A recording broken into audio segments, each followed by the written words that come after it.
मैं बिहार के हाजीपुर जिले का रहने वाला हूँ। मैं हॉस्टल में पढ़ता था।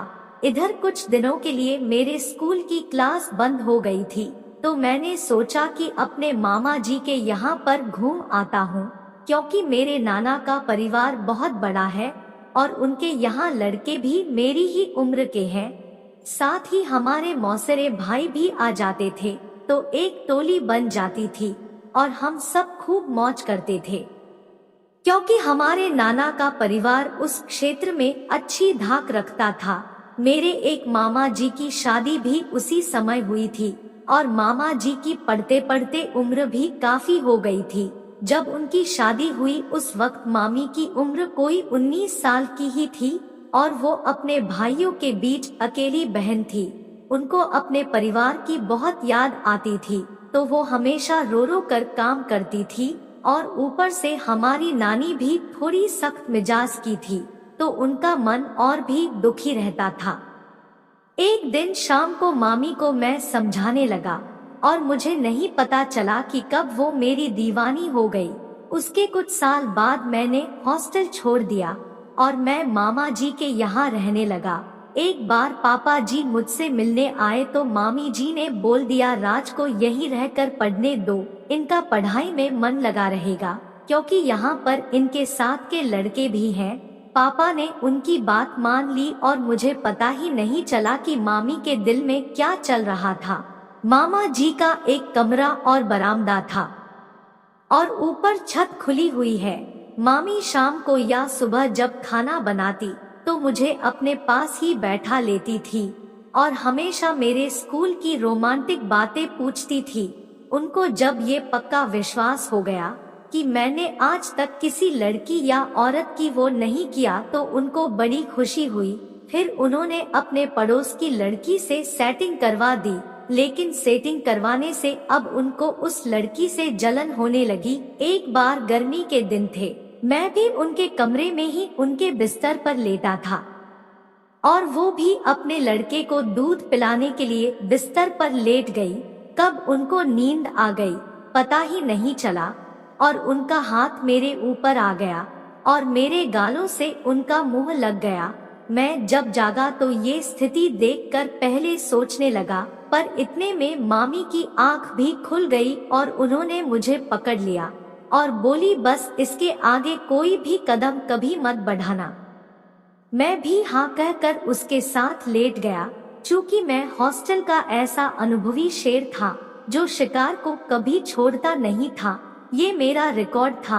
हम लोगों का धीरे धीरे वो करना चालू किया, लेकिन मामी ने आगे का कार्यक्रम करने से मना कर दिया। फिर मैं वहाँ से चला गया।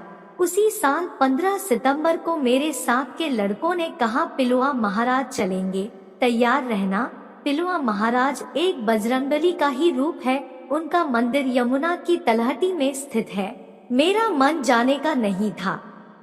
वे सब लड़के चले गए। उस दिन मामा जी भी कहीं गए हुए थे, तो मैंने अपनी चारपाई मामी के करीब ही डाल ली और लेट गया। अब मैं सभी लोगों के सोने का इंतजार करने लगा। लगभग 12 बजे मामी ने मेरे हाथ में चिकोटी काटी, तो मैं जाग गया और उनकी चारपाई पर पहुंच गया और फिर मैंने उनको वो करना शुरू कर दिया। उसके बाद मैंने अपने गुरुजी से सुना था कि औरत में आदमी से 8 गुना अधिक वो होती है। बस जरूरत यह जानने की होती है कि किस औरत का काम कहाँ से जागता है। सो मैंने उसको खोजना शुरू किया था।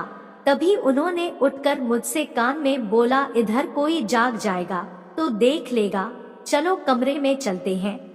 मैं भी उनके पीछे पीछे चल दिया। दोस्तों, उस दिन को याद करके आज भी मेरा वो 90 डिग्री पर हो जाता है। मैं जैसे ही नीचे उनके कमरे में गया, वो तैयार बैठी थी। बोली, आज आपको मेरे साथ सब कुछ करना है। मैंने जान लिया है कि तुम ही मेरी वो पूरी कर सकते हो। मैं भी मन ही मन खुश हो रहा था। उसके बाद मैंने उनसे बोला, मैं जो भी करूँ आप मेरा साथ देती रहना, बाकी वो तो खुद आने लगेगा। मैंने कहा, मामी जी आप बस देखती जाओ कि क्या क्या किया जाता है। इस पर वो बोली, आप मुझे मेरे नाम नीलू से बुलाओ, अब तो मैंने आपको अपना पति मान लिया है। उसने कहा, मेरे पति से ज्यादा दिक्कत तो होगी नहीं, आप अपना काम करते रहो। मैंने भी काम चालू रखा। लगभग 30 मिनट के बाद काम पूरा हुआ। काम खत्म करके हम दोनों अपने अपने बेड पर सो गए। फिर तो मैंने मामी के घर में हिस्सा डाल लिया है। दोस्तों, 2018 में मेरी मामी मुझसे अलग रहने लगी और मैं अपने घर वापस आ गया। उसके बाद मुझे पता चला कि वो अब अपने देवर से दोस्ती कर ली है। मैंने ये बात उससे ही पूछना चाहा तो उसने कसम देकर मुझे चलता कर दिया। उसके बाद मैं एक परीक्षा देने लखनऊ जा रहा था तो लोग बताते हैं कि आपको जो भी प्यार करता हो उसका वो लेकर जाओ तो इम्तिहान अच्छा होता है। उस दिन शाम का समय था। मैंने जैसे ही घर के आंगन में कदम रखा तो दूर से मुझे ऐसा लगा कि मामी सोफे पर अपने किसी की गोद में बैठकर वो कर रही थी। मैंने देखा तो मेरी पैरों के तले से जमीन खिसक गई और मैंने सोचा कि हो सकता है ये उसका पति ही हो। मैंने उसके पति को फोन किया तो उन्होंने बताया कि मैं तो गाँव गया हूँ। फिर मेरा शक पक्का हो गया कि ये एक नंबर की वो थी और किसी के साथ भी वो करना चालू कर देती थी। मैंने सोचा कि अपना काम भी निकाला जाए। मैं डायरेक्ट ही उनके रूम में चला गया। मुझे देखकर वो और उसका दोस्त डर गए और उसका दोस्त वहां से भाग गया। मैंने मामी से कहा कि आप तो एक नंबर की वो हो, तो वो मुझे कहने लगी कि आप ये वाली बात मेरे पति से मत कहना। मैंने कहा कि नहीं कहूँगा, बस जो आप अभी कर रहे थे वो मेरे साथ भी करो। मामी तैयार हो गई। वो सब के बाद मैं लखनऊ पेपर देने निकल गया। लेकिन एक बात तो मेरे समझ में आ गई कि अगर औरत ऐसी हो तो वो किसी एक आदमी से संतुष्ट नहीं हो पाती है। दोस्तों, आप लोग अपने परिवार के साथ खुश रहे और अपना परिवार पर ध्यान दें। हमारी कहानी कैसी लगी कमेंट करें और हमारे चैनल को सब्सक्राइब करें। धन्यवाद।